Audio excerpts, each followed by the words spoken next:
Hi guys, നമ്മളിന്ന് പഠിക്കാൻ പോകുന്നത് 5ാം ക്ലാസ്സിലെ ഹിന്ദിയിലെ ഫസ്റ്റ് യൂണിറ്റായ ദുലാരെ ഫല്ലിലെ ആദ്യത്തെ പാഠമാണ് ധൂപ് ആ ഗയി. ഇതെഴുതിയത് പ്രയാഗ് ശുക്ലയാണ്. ധൂപ് ആ ഗയി എന്ന് വെച്ചാൽ വെയിൽ വന്നു. ധൂപ്പ് എന്ന് വെച്ചാൽ വെയിൽ, ആ ഗയി എന്ന് വെച്ചാൽ വന്നു. ഇനി നമുക്ക് കവിത ഒന്ന് ചൊല്ലി നോക്കാം. धूप आ गई सुबह सुबह की, कलियाँ प्यारी प्यारी महकी, कलियाँ क्यारी क्यारी महकी, कलियाँ इतनी सारी महकी, हवा बह रही ठंडी ठंडी, धूम रही वह बहकी बहकी, उड़ती उड़ती आई चिड़िया, पुदक पुदक कर बेबी चहकी. ഇനി നമുക്ക് ഓരോ ലൈനിൻ്റെ അർത്ഥം നോക്കാം.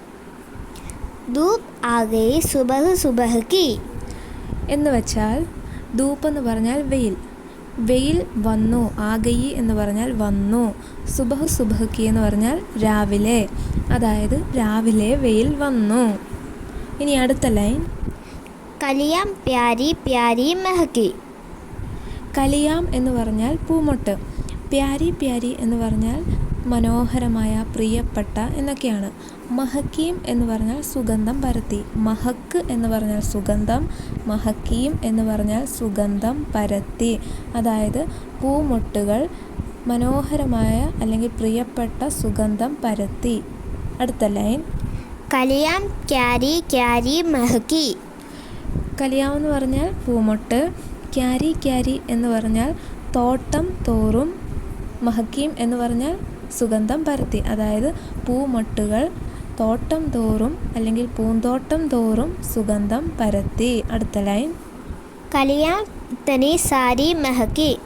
കലിയാം എന്ന് പറഞ്ഞാൽ പൂമൊട്ട്, ഇത്തനി സാരി എന്ന് പറഞ്ഞാൽ ഇത്രയും അധികം അല്ലെങ്കിൽ ഇത്രയും എണ്ണം, മഹക്കീം സുഗന്ധം പരത്തി, പൂമൊട്ടുകൾ ഇത്രയും അധികം സുഗന്ധം പരത്തി. ഈ 4 വരികളെ ചുരുക്കി പറയുകയാണെങ്കിൽ, രാവിലെ വെയിൽ വന്നു, പൂമൊട്ടുകൾ മനോഹരമായ സുഗന്ധം പരത്തി, പൂമൊട്ടുകൾ തോട്ടം തോറും സുഗന്ധം പരത്തി, പൂമൊട്ടുകൾ ഇത്രയും അധികം സുഗന്ധം പരത്തി. ഇനി അടുത്ത വരികളുടെ അർത്ഥം നോക്കാം. ഹവ ബഹ് രഹി ठंडी ठंडी. ഹവ എന്ന് പറഞ്ഞാൽ കാറ്റ്, ബഹ് രഹി എന്ന് പറഞ്ഞാൽ വീശിക്കൊണ്ടിരിക്കുന്നു, ഠണ്ഡി ഠണ്ഡി എന്ന് പറഞ്ഞാൽ തണുത്ത, അതായത് തണുത്ത കാറ്റ് വീശിക്കൊണ്ടിരിക്കുന്നു. അടുത്ത ലൈൻ. ധൂം രഹി ബഹ് ബഹ്കി ബഹ്കി. ധൂം രഹി എന്ന് പറഞ്ഞാൽ ചുറ്റി നടക്കുക, വഹ് എന്ന് പറഞ്ഞാൽ അവൻ അല്ലെങ്കിൽ അവൾ, ഇവിടെ കാറ്റ്. ബഹ്കി ബഹ്കി എന്ന് പറഞ്ഞാൽ തത്തിക്കളിക്കുക, അതായത് കാറ്റ് തത്തിക്കളിച്ചുകൊണ്ട് ഇങ്ങനെ ചുറ്റി നടക്കുകയാണ്. ഉടുത്തി ഉടുത്തി ആയി ചെടിയ.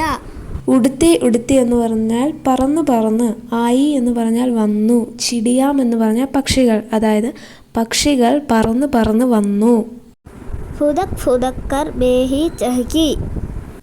ഫുദക് ഫുദക് എന്ന് പറഞ്ഞാൽ ചാടിച്ചാടി, ഫുദക് ഫുദക്കർ എന്ന് പറഞ്ഞാൽ ചാടിച്ചാടിക്കൊണ്ട്, വേ എന്ന് പറഞ്ഞാൽ അവർ, ബേഭി എന്ന് പറഞ്ഞാൽ അവരും, ചഹക്കീം എന്ന് പറഞ്ഞാൽ ചിലച്ചു, അതായത് അവരും ചാടിച്ചാടിക്കൊണ്ട് ചിലച്ചു. ഈ അവരെന്ന് പറഞ്ഞാൽ ആരാ? പക്ഷികൾ. പക്ഷികളും ചാടിച്ചാടിക്കൊണ്ട് ചിലച്ചു. ഈ പാഠത്തിൻ്റെ ആക്ടിവിറ്റികൾ നമുക്ക് വേറൊരു വീഡിയോയിൽ ചെയ്യാവുന്നതാണ്. Thank you.